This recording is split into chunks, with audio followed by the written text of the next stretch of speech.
Yes. So there I was, one career with the telephone company, Cable and Wireless Group, ended and ready to start again. I had the golden parachute, if you like, to help look after me as I went forward. Had a new lady in my life, and we eventually married. And I did a job of work basically as a consultant to help a company sell through, into the Jardines Group. And I worked with them as their consultant for a couple of years to help that happen. It didn't in the end, but not because of me, because of other considerations. But it meant that I was gainfully employed and I was getting a recompense for that support. Then I joined the Hughes Corporation, that's Hughes Asia Pacific, was in a position where it was putting together a bid team to bid for Hong Kong's new airport at Chek Lap Kok. And I was asked, headhunted to come on board as the operations director, to handpick a team that would do that job, and then to build the team around the needs of producing a bid that would win. And over a period of time when we all worked our guts out, we put the bid together. We had to modify it and fine-tune it a couple of times. We got the parent organisation in the States to be supporters into that, and we put together a competent bid which won, and that contract was worth about $140 million US, which at the time was about the largest civilian works contract in Asia. And it provided all of the infrastructure for a brand new airport, for the airport operational database, for all the connections to the airlines, to air traffic control, to security, for the network, for the management, and everything that happens within an airport environment, for the interface between people and systems and the sophistication needed for the going. So how long did that take to do that? In total, about 2.5 years. I'm talking about for the build out of the contract to complete. By the time we'd won the contract, we were delayed because they had to finish the buildings out there to be in a fit state to take computer systems. So when we went there at first, we were living in container huts because the building of the actual airport building itself was still in its finishing stages, and it had to wait for the government to give its approval for occupancy and to be fit for okay. So it took some time, but in the meanwhile we had indicated that we had a group of installing engineers who came from the Hughes Group, who had previously worked in military installations in the Middle East and elsewhere, and they were available to us because the Middle East, good guys, they knew what they were doing. They were good guys who could work under good supervision. They were the sort of guys that would work day and night and do a very competent job as long as you told them what to do. Right. So we were very happy to employ them, and the cost to us for them to do that was in line with what we needed. You were responsible right the way through for the bid and for the installation? We were responsible all the way up to the handover. Right. And so effectively we produced a number of booklets like the one I just showed you before, and this is a user requirement report. There's another one that's an installation report, and basically these reports were given to the client, who was the Provisional Airport Authority, who would sign off on them to say this is acceptable and the progress that you're making is correct. And so by the time the airport buildings had started to be fitted out and were capable of starting to be accepted for wiring, conduiting, followed by computers and servers when the computer rooms were ready, it was all done in a staged, project managed And element. so when it comes to an end, I take it there's a document that you signed off. All signed off, accepted, handed over, and an operational environment for customer. We get our supplying entities to come in and check their own individual pieces of equipment to say fit for purpose, and we get the client to say this element is fit for purpose. We then put together a report that says that the integration of that equipment and that element within the whole network is fit for use, and then it gets signed off in its entirety. And what happens to you at that point? Do you get a holiday, or is the job over? I already had a partial holiday because during the time that the boys were coming to do the outfitting, I went off and got married. Where did you get married? I got married in India and then Scotland. Went to the ladies. I got married in 3 places. So I had a Hindu ceremony in Madras, mine in Chennai. My parents-in-law came from both Chennai and Bangalore. We then went to Scotland, and it happened to be my parents' 50th wedding anniversary, and so they had a little 50th ceremony at the local golf club. And my wife and I, who had been married in India, we went to the church where my father was christened, and we had a small ceremony there and a blessing from the minister of that church. Even though my wife and I are not Christians or members of that church, he was very happy to perform a blessing on our behalf. Okay. And then we came back to Hong Kong and had a bloody big party with all our Hong Kong friends. Yes, exactly. and so where were you living at that point? Where did you... By then I'd moved, we'd taken premises out in Clearwater Bay Road. I started to live in Las Penadas, and then we ended up moving down towards the Clearwater Bay end of Clearwater Bay Road into Mang Kong Oak, and a 3-story village house, right, which was rather nice. It had nice big gardens. We had a couple of dogs, okay, and lived there. I'm a member of the football club and the golf club, so I'm still an active sportsman in both places, and so we enjoyed a life. Mm-hmm. My new wife, who has been very successful in marketing in the IT industry, had been working for a what would you call it? A company that provides services, promotional services, a marketing company that provides everything from collaterals, magazines, advertising material and whatnot into the IT industry. Right. And she's a very good technical writer, so she was doing a lot of business with them. And so that was very successful. We enjoyed life. We had lots of friends come and visit. We had lots of holidays. When the Hughes job came to an end, they were thinking that they wanted to offer me a job in another part of the company. But it didn't suit me, and it didn't suit the boss. He wasn't comfortable with what I was being asked to do, and I didn't see that that was where I should be going. Mm-hmm. And so for a short period of time, I joined a company called Centigram, and Centigram was an American high-tech company that provided prompts that you get in voice messaging for the mobile phone industry. And so my role there was to run all of Asia Pacific out of Hong Kong. So my territory went from Vietnam through Laos, Thailand, Malaysia, Singapore, Indonesia, and India, and all of these places where mobile companies were coming up. Mm-hmm. We were going in there and providing very sophisticated voice management tools for things like messaging, right, and integration. And so I had a group of people. I had a general manager in each of these places. I had a couple of distributors, and we would go in, like if Siemens provided a switch, a PBA, very large switch for the telecoms environment, our equipment and software would link into that, so that you could go to India and you could have 5 or 6 prompts in different languages within India. All right. Or you could do the same thing, and you would do English and you would do Hindi. So you were providing the voice, the messages themselves, yeah, right? All of the messaging prompts, so that, right, for example, if it's ring no answer, it will say in different languages if you'd like to leave a message, if you'd like to call forward, if you'd like to, and then all of these, and we would design the company. That was who they were, right? And I joined them for a year, and it was bloody good fun. Okay. I really enjoyed it, and of course I knew India because I had an Indian wife. Yes. Also, by the stage, owned an Indian restaurant.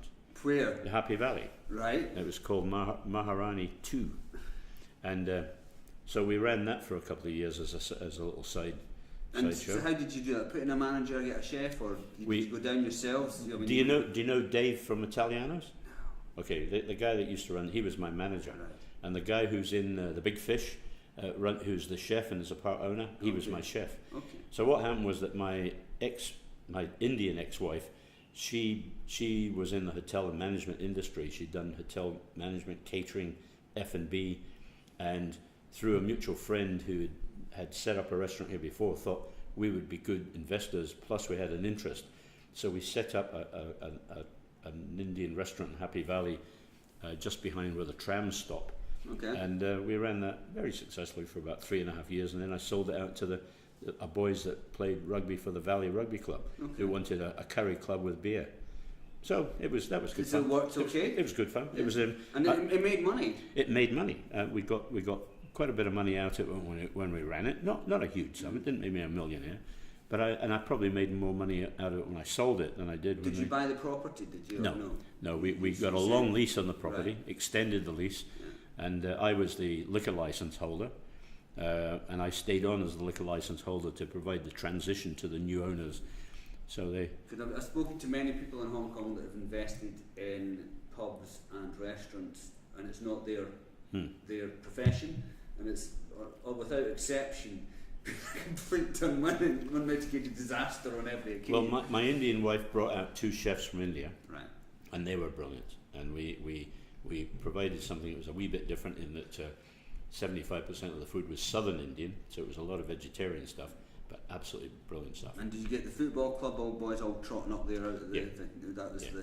the catchment area? Yeah.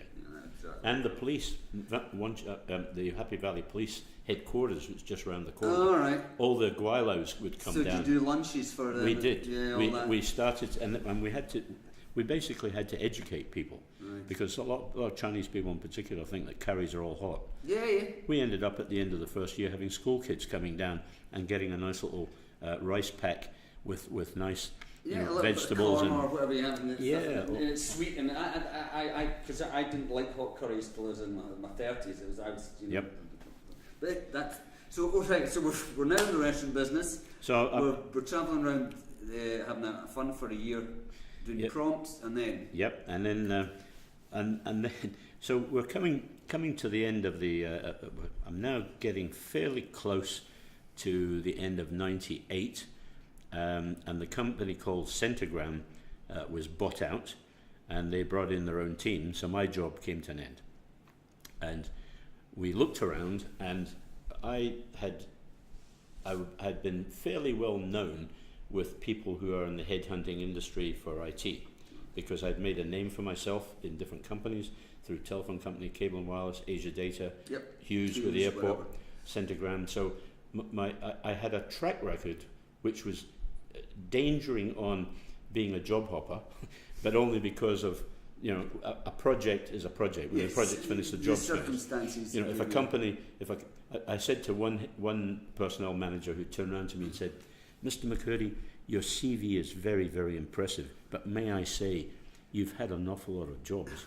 And when I turned around to him and said, "You know, you're absolutely right, but if you look at 5 out of the 8 companies that I've worked with in the last 15 years, none of them exist anymore, but I still do. Yes, I'm still here. Please, still hanging in please be aware, you know, that companies can come and go, but good. But anyway, so a headhunter came after me and said there was a job in Australia, and the job in Australia was Optus, and Optus was owned by Cable and Wireless. They were the second largest telephone company in Australia. They were going into different areas, they had different projects, and they had brought in an IT director from the oil and gas industry, and he'd previously worked in banking, and he was out of his depth in telecoms.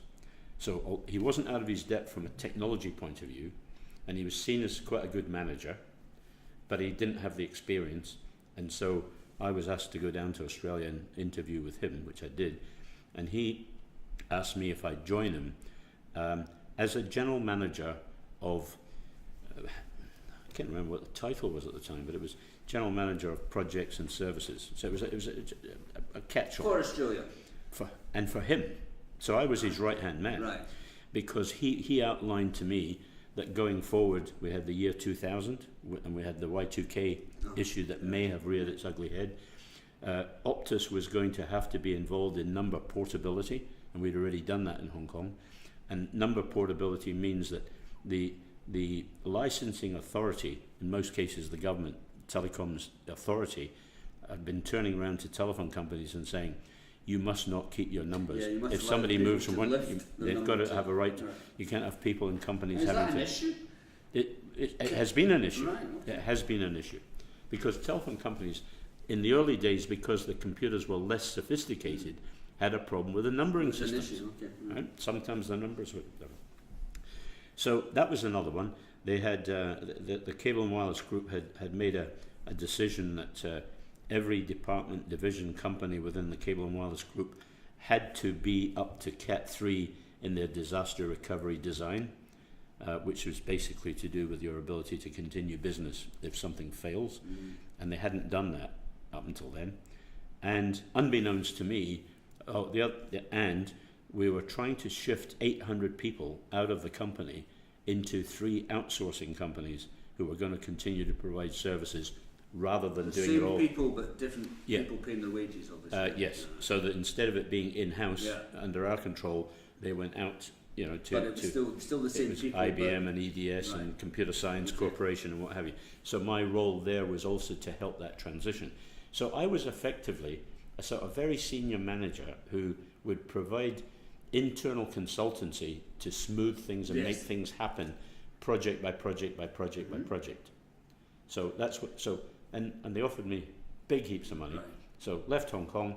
The wife gave up her job, and she ended up working in Australia for the same company that she'd worked for here, through an agency, and they gave her a very high. So we got good jobs, rented a place, worked for that company, Nice time. worked for them, and in the second year, Cable and Wireless sold out to Singtel, Singapore Telecoms, who brought in the whole own IT staff. Right. So there I was. I'd gone to Australia, starting, you know, ready to start a new, Yeah. you know, Chapter. a new chapter, a new life, and they sold the company So from underneath under me you again. again, Yeah. yet again, Yet again. yes again. So what to do? And again, I got a nice little. No, I didn't quite. No, I didn't get a nice little payout. Yes, I did. No, I got a nice little payout. They gave me. They realised that they'd brought me down and said that I had a guaranteed contract or continuity for 2 years, and they fell a little bit short. But I think they also felt a little bit guilty, Right. and so they gave me a year's salary, which was all right. Yeah, took that. If you were getting enough of there, which you were, obviously it wasn't too bad. Yeah, and there was a couple of companies that I looked at to stay in Australia, and eventually I was persuaded against my best, my Better judgment. against my better judgment, to go and talk to EDS, Electronic Data Systems, and EDS was a sister company to Hughes, and it had been involved globally in outsourcing services. And that's all they ever did. They would take over very, very large systems from banks, from governments. They ran the South Australian government. They ran the Customs and Excise in Australia, and they were in a joint venture with Commonwealth Bank. So very, very big stuff. And EDS in the States decided that they were going to come up with a new line of business and services, and in two lines of them.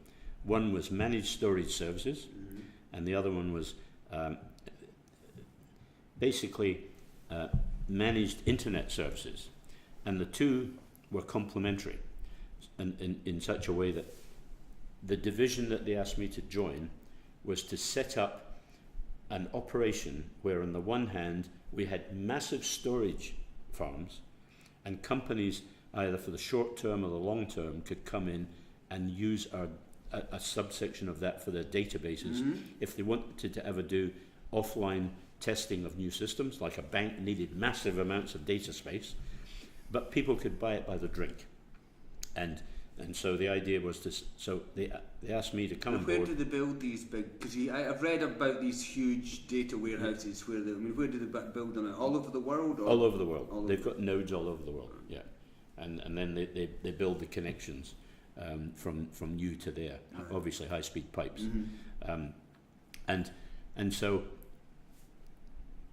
against my best judgment, salary, Why your better judgment? because I didn't like EDS. Didn't like the business I model? didn't like the business model. I didn't like the people in the main. I didn't like the reputation. I think they cheated a lot behind the scenes. I think they charged people too much for what they provided, and I'd already seen, but Well, you'd seen it, obviously. they wanted me to set up a brand new division that had never been tried before, and the idea was, and I'd be in charge of all of Australia and New Zealand. And when we built it all up and were successful as a business model, and we had a good collection of customers, we would then move it into Asia, where I had expertise and connections there as well. So I was seen as a good find, Yeah. a very good find Absolutely. for them. So operations director, I joined EDS for these two lines of business. They're still in Australia. at the Still in time. Australia, in Sydney, Yeah. had a very nice house, swimming pool, garden. The wife still had a job, enjoying life, lots and lots of little holidays. And I joined EDS, took this on, and 1 year and 3 months later, in the States, they made a business decision to close it down worldwide. Not a problem with that. I had already established a modicum of success We had had 17 customers in the storage farm, with 25 customers in the web hosting environment. So we would have all the servers and stuff, and people would just. So what happened to the customers then if they closed it down? Did they tell them we're not doing it anymore, or did they tell them we weren't doing it anymore, and they had to go elsewhere. They were given notice, and so it was it was a bit funny, that part. But what the Americans did was I then prior to the closing down, I had already taken on board 4 general managers. So I had a general manager operations, and his role was to actually set up all the computer centers and run them. I had a general manager of sales, and he and his team were going, including one in New Zealand, was to actually go out to the customer base and sell. The guy who was doing the marketing was a promoter, and his role in life was actually to look at how we're going to promote within this huge territory. And I had another guy who was basically a very, very clever PhD who could do the books, and he could do the budgets, and he could do projections, and he could work out what we should be charging and how we're going to make money. And he was a good logistics man. He was a good right-hand man to have and throw numbers at. And put him in a dark room, them and tell me what I need to do. Poke the problems to him underneath the door and say, give me the answer back in 10 minutes. And a really nice guy. So these guys, they then had their own divisions, and I had one in New Zealand, and then so they canned the whole thing. And I don't have a problem with any company deciding to get out of a line of business. That's their business. Their business is to make business and be successful. And if they want to decide to open up a new business or close down existing, they've got the right to do that. But they can't break the law or break the rules or break contractual obligations, and they broke the contractual obligations to us all. Right. We had made money, and embedded within our contracts was, first of all, that they couldn't give us 2 weeks' notice that they tried to. And because it was a new business, I insisted that we all had to have at least 6 months' notice. Mm-hmm. And the second part was that we had performance figures in there, that if we made money in a year and were profitable, that the group would get profit margins, and I would be, and et cetera, et cetera, reimbursed, including profit share and what do you call them, shares. So they started off by giving us letters of 2-week notice. So we. Myself and 3 of the general managers went and sat down with their personnel manager, and basically, who was not an American but worked directly to an American boss, and basically said, look, before we go any further and before we have any fallings out, right, we've got contracts. Here's the contracts, and I just highlighted all the elements, and I said, and we're quite open about all this. The boys know how much I earn. Mm-hmm. This company owes me $215,000 based on this notice period, profit share, current level at stock options. That's how much I'm owed. It's actually slightly less than a year's salary, but I'm owed that. You cannot give me 2 weeks' notice that way the Americans do. I said, so can you do something about it? Can you go and talk to the bosses? Can somebody put a little common sense to bear before we go to the next step? And they came back and they offered us a month, and we went straight to a lawyer. Mm-hmm. And we took a class action suit, and we put a lawsuit into them through the Court of Arbitration. Basically, it was Court of Arbitration was where it was going to be heard, if it was heard at all. In Australia. In Australia, and we fired the first. In Australia, so you'd be on a good ticket. And we fired the first shot across the bows. We said, "This is what the demands are. This is our expectation. This is what you owe us." And they hummed and hawed, and we got nothing back. The lawyers said that that we're now going to go to court, and they said, "All right, we've contacted our lawyers in the States." And within 2 weeks, we'll come back with a counter offer. And 2 weeks later, they came back with a counter offer, which was rubbish. And they continued to do that. Oh God, yes. Well, isn't that the game? Yes, wonderful. John Wilson, who is my general manager operations, a lovely guy. He was older than me. Had a family of 7 kids. Emigrated from Ireland, had bought a house and was paying off a mortgage, and he didn't have a job all of a sudden. Oh, well, he'd come out for the job? No, he'd come out and he'd done another job elsewhere, and then worked for me. And he'd obviously given up another job to take this job. And so after 3 months had gone by, he was owed about 125,000. It's quite considerable. It's quite a lot of money. And he didn't have a new job. And the company offered him, first of all, 30,000. Then the next offer was 40. And then they said, we're not going to go higher than 45. And at that point, he took it because he couldn't afford. He had to pay the mortgage. It's the bullying tactic, isn't it? It is. For me, it wasn't so much. I stayed in for 5 years, took them to court. They got into court in front of the judge, and their solicitor, their barrister, turned around and said they'd just got telephone instruction from the States that they will pay me what I demanded. And the judge threw the book at them and said, how dare you take Mr. McCurdy through this for 5 years, and he will get 100% of his costs, which is very unusual. Is it? You don't normally get 100% of costs. No. So, well, that's what puts everyone off, isn't it? It is. It's just, we'll just throw money at the lawyers. And I'd run out of money at one stage because my barrister was, my solicitor and the barrister, he needed to be briefed, and and you're throwing money at him. Oh God! What did they charge? $2,000 an hour, a day? And I didn't have another job, and of course we were coming into the time when jobs were starting to be scarce. There was a bit of a downturn in the market. There was companies, not working terribly well. And while all this was going on, and I've got this court case, and I'm running out of money, a company known as the Meta Group, META, who are basically a bunch of boffins out of Massachusetts Institute of Technology, based in Boston. And what they do is that they are experts. They're all propeller heads. They are experts in the design of systems leading to world's best practice.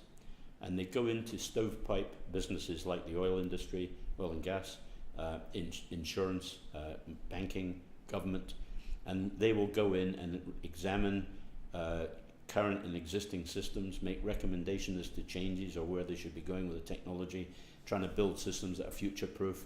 They're clever guys that come in as a consultant. You throw them in, they look at that for over a period of time, they then make their recommendation. Right. So the Meta Group consists of a whole bunch of these guys. And the offer that they made to me was not to be a boffin, but to be the managing director for Hong Kong and China, representing all of these boffin heads on behalf of the clients. So would that be a sales job? It had a sales element. And it was a liaison element, but there was lots of things too. I had to be reasonably technically competent to know who to put in, and I had to be able to stand in front of customers. Where did that come from?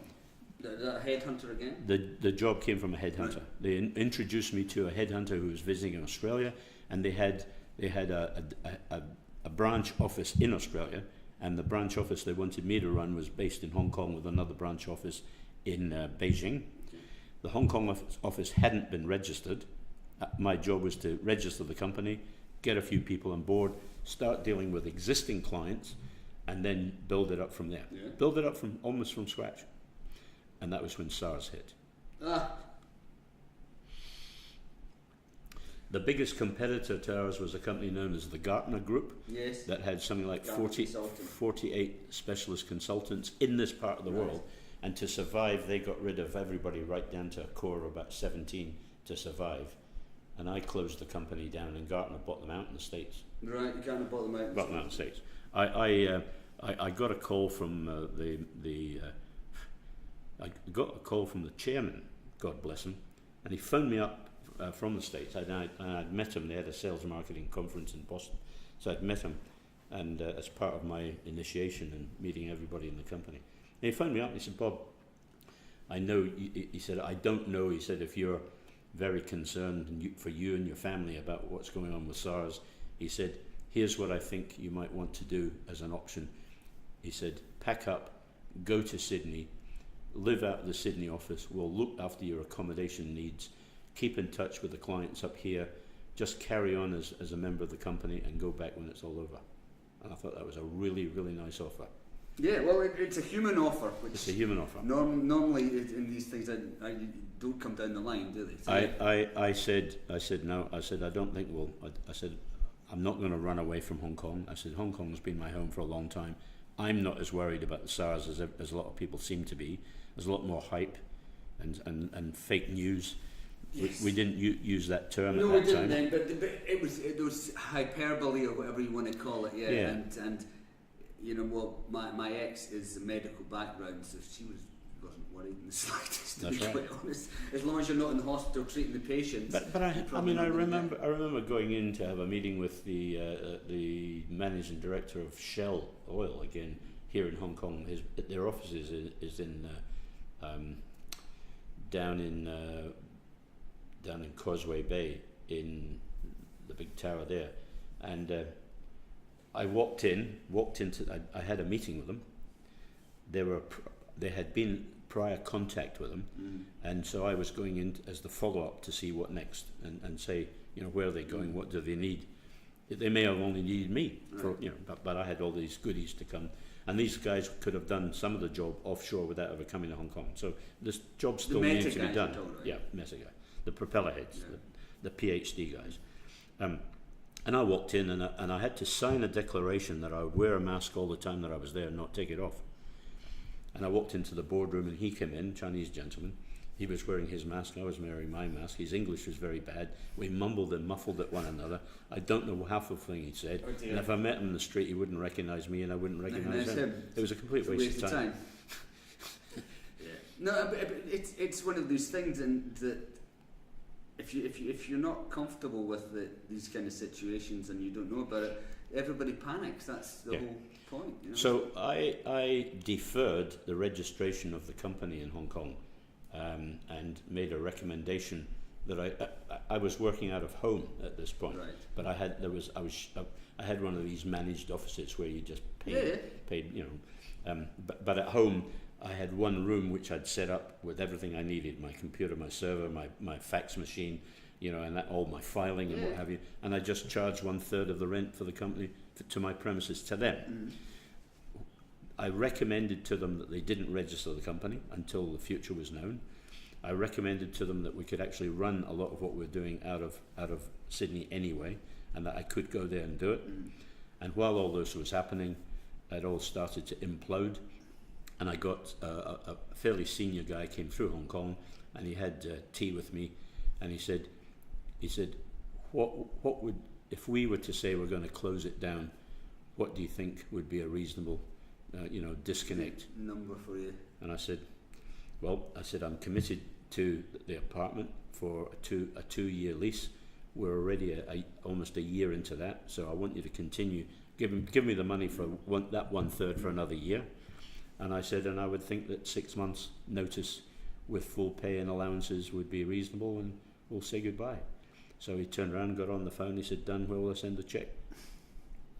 So yet another company. Once again, I mean, the serendipity, and you have had, and see things seem to have fallen into place with you, but there seems to be a lot of times when you're just getting ahead. Oh, I know. And Yeah. Oh, since I left the telephone company, every one of these things. I mean, if you look at Hughes, it was a project. It had a beginning, a middle, and an end, and it was over. Centigram, they were overtaken eventually, and the company in Australia, when they sold out Optus to Singtel, my role automatically came to an end. With EDS, they closed down that division. EDS themselves don't exist anymore, right? The Meta Group don't exist anymore. But I'm still here. yeah, you're still hanging in there, looking better than ever. That's what I keep saying to people. Look, they may come Don't and cut me go. I'm a off. bloody survivor. Don't count me out. Don't count me down. So we're at SARS. We survived SARS. It's only the early 2000s. So On the personal Okay. on the personal front, we're in the middle of SARS. My wife's got a good job here, so we don't have any problems with keeping the wolf from the door. I've had a couple of good payouts. Mum and Dad had a few medical problems, but they were doing okay and hanging in there themselves. And then we had a horrible situation in India where my mother-in-law got murdered during a botched burglary in our house in Madras. And without going into the details too much, a young miscreant who observed her and broke into the house because she had electrical goods and jewellery, and she was quite a well-off lady and went to the bank on certain days, and he broke in and she caught him, and he duffed her up, and in the process took an oil lamp and poured her over and set her on fire. So I was at the golf club and got a call from my second wife's cousin to say that there'd been this horrible situation. My mother-in-law was still alive, but only just. Where was my wife? At that point, my wife was in India being interviewed for another job. So I had to contact her and jump a plane and get to Madras. And during the time we were there, her mother died, and the medical team all said that it would have been a disaster if she'd lived, because she would have been in pain for the rest of her life, and everybody else would have suffered as a result. So my wife, who's very strong character, and the family are deeply religious, they're all high caste Brahmins. Her father and his brother owned the temple from the township they came from and always donated to them. He himself was the financial controller for the Maharaja of Mysore, so he was very well into the right. Well, my brother-in-law was born in the Maharaja's palace. Right. So a very well-connected family, and my wife, who was very well educated, got a good degree, very well spoken, spoke English almost without an accent, spoke German reasonably well. When we got there, you would not believe the control. She controlled everything fantastically well when people around her were falling apart. Her mother's two sisters, both of them were overweight, had heart conditions, and both of them got admitted after they went and saw the state her sister was in, swathed in bandages and what have you. Her own father had already passed away, so her brother was in a terrible state, and she soldiered on, and I sort of picked up the pieces. So when my brother-in-law and sister-in-law and two kids came, I took the kids and I looked after them so that the adults could do things that I couldn't do them. I don't know India that well that I can get involved in local authorities and speak to people. So you do what you can, and I took everybody out for dinners and organised restaurants and food to be at home and what have you, and did my bit. And my wife of the time, she was as solid as a bloody rock till it was all over, and then she fell apart. And when we came back to Hong Kong, she started to have mental problems, and we went to a psychiatrist who said that she was suffering from severe post-traumatic stress disorder, and that it would last for some time.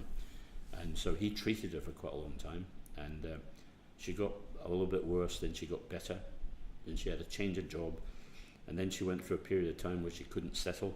We went to India, she tried a job there, and I ended up getting a part-time job as a consultant with one of the companies.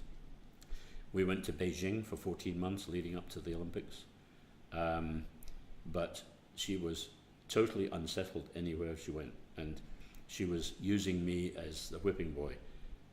She had this pent-up anger, and in front of everybody she was a good actor or actress, as if it wasn't there, as if it wasn't a problem, and then behind the scenes I was getting the screaming and the whole 9 yards, and eventually it broke down. We went to marriage guidance counselling. They just said the same thing, she needs more psychiatric help, and eventually it broke down. We went to India, and when we were in India, and she said to me that so that was in just after 2008 Olympics. So it was right in I think the Olympics were in August, so we're probably in India in September, October. And while we're there, and she went along to try and get some treatment, and she came back from the treatment and she said, I think you should go back to Hong Kong and try and get yourself another job and re-establish yourself. And she said, the next communication you'll get from me will be divorce papers. She was, it was all coming out, and there was no love in what she was. She was a wreck on many fronts. Yes. And I came back to Hong Kong quite distressed, desolate. Yeah. I'm a strong enough bugger that I'm not going to go cry in a corner and slit my wrists or anything like that.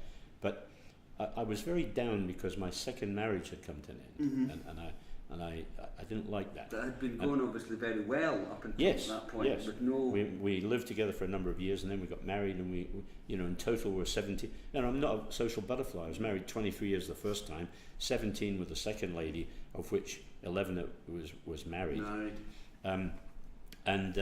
There I was, and my mate Ian McCurdy, who's no relation but distantly related, if you like. He's a teacher at South Island School and a very good mate. He said, "Look, come and stay with us." So I went and stayed with him. I just got back to Hong Kong. And he said, "I'll come. There's a spare bedroom here, no problems at all. You've still got your car." So I said, "Well, look, I'm going to be looking around, and as soon as I get back on my feet, I've got some money coming in from the court case." Yeah. I hadn't got it all. I'd got about half of it. There was more to come, and I was down. I was not feeling great, and I went down to the football club, and I bumped into a Scottish friend of mine, and he introduced me to my wife, my current wife. Really? During Rugby Sevens week. Yeah. Well, So we're down there, and we both had beer goggles on. And but you just hit it off immediately? Yep. Yeah. And And what after- happened with the ex-lady? She- Divorce papers came? when No, it was it did done? no, it did not work that way. She came back to Hong Kong after, and so my new wife didn't become. We didn't become an entity. Move in. We'd gone out on a couple of dates. We went to the rugby together. Yeah. She had needed an operation. I drove her to the hospital, picked her up afterwards. I became intimate with her. It was a good beginning to a Yes, new relationship. right. Lots of things clicked.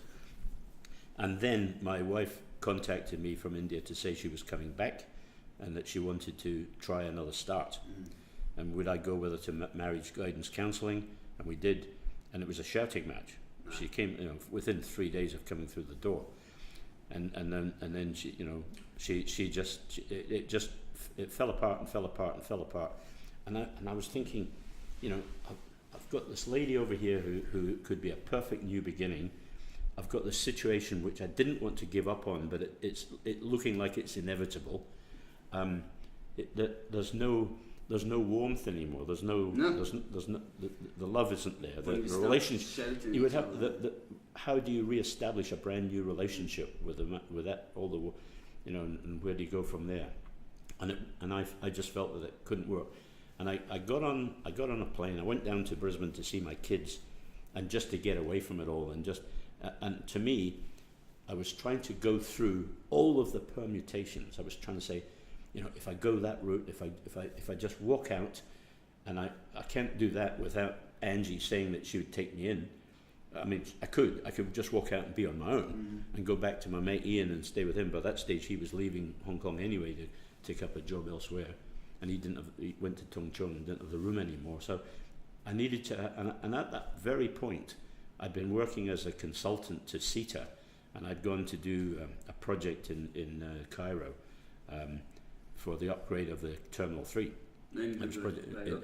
And I'd sent some money back, which went into the joint account, and my Indian wife managed to get that money out of me, and it disappeared. So there was money issues, there was shouting, and so I was down in Australia. I said to my kids, I'm going to go down and see a mate of mine on the Gold Coast. I said, just for a couple of days, have a game of golf, and I'll come back and see you guys. We'll have some more food. I went down. I didn't want to do that at all. I wanted time to myself, just me. Nobody else, no distractions. And like a big chess game, think all the way through, all the what-if moves, all the permutations. What was the right thing to do? What was the wrong thing to do? Who should I be looking after? And it all came back to me. If I don't look after me, I can't look after anybody else. Nor should I actually rely on anybody else to look after me. I've got to be able to stand on my own 2 feet, make decisions for myself, which are right for me going forward, at the age I was. And what age were you then? So that's exactly, it's 9 years ago. It's 9 years ago. I was 60, I'm 70 now. Right. So I was 61. And I'm walking along the beach, contemplating more than my navel, trying to work out every bloody combination of what is the right thing to do. And my phone rang, and it was Angie, and it just said, "Where are you? Are you all right? I'll come and get you." Right. So that very moment, everything just fell into place. The light was on. Just fell into place. And I moved out. I came back to Hong Kong. There was one more shouting match before, because I didn't say I'm moving out. It just was constant. And I said, "I'm sorry. You've just gone too far. That was the straw, and I'm out of here. I'll come back and get my possessions later." And I picked up my bag with a change of clothes and my computer, and I walked out the door. I took a taxi and went to Angie's place and broke into her garden, and because I knew there was some cider in her outdoor fridge, and And I I knew definitely needed a drink. I needed a drink, and I also knew that she was flying in that evening from Tokyo. Okay. And so when she walked through the door, I said, There you are. "I'm here, and I'm that's here." it." And she put her arms around me, and she said, "That's fine." That's good. And she helped me through the divorce, Yeah. and I helped her through a few property transactions and things that needed to be done. She sold a property in Happy Valley. She was living temporarily with a friend, but getting income, and we bought this place. Right. And I've never been happier. In my life, I've lived in 34 houses, Really? and I've now lived in this one longer than any of the rest of them. This is the longest I've lived in any one spot, and we've been here for 6 years now. Five and a half years, going on 6. Wow.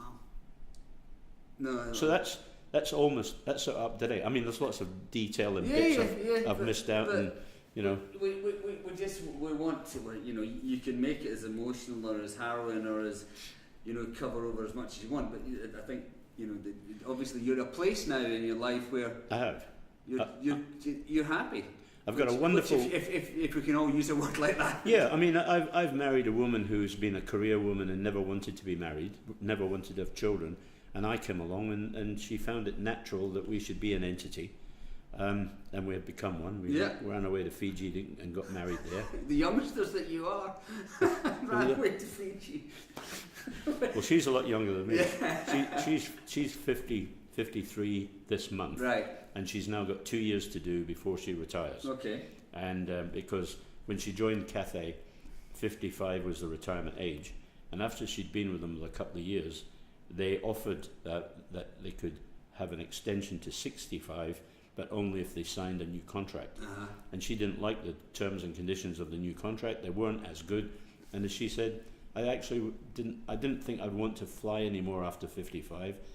And if I do, there'll be other options. And Cathay may change its mind, and there'll be other airlines. You've got other options. If you're a senior captain at 55, you know you have other options. Absolutely. And she's also a trained helicopter pilot. Right. She was in the military. She was the first female pilot in the New Zealand Air Force. Right. So we don't mess with this lady, basically. No. No, I don't mess with her. And I've messed with lots of people. I wouldn't mess with her. That's the best advice I've ever had. Just don't mess. No, I don't mess with her. So is that sort of almost up to date? What we'll do now, Bob has yet another part to his life, which we're going to do another episode on that, because this is where Bob has got an illness. If you want just briefly, prostate cancer, Yes. would that be correct? Yes, and he's I have. undergoing some alternative therapy that most people aren't perhaps aware of, but at the moment is working very well for him, and we want to do an hour on that and keep that alone. So thank you very much, Bob. Cheers. Thank you And we very did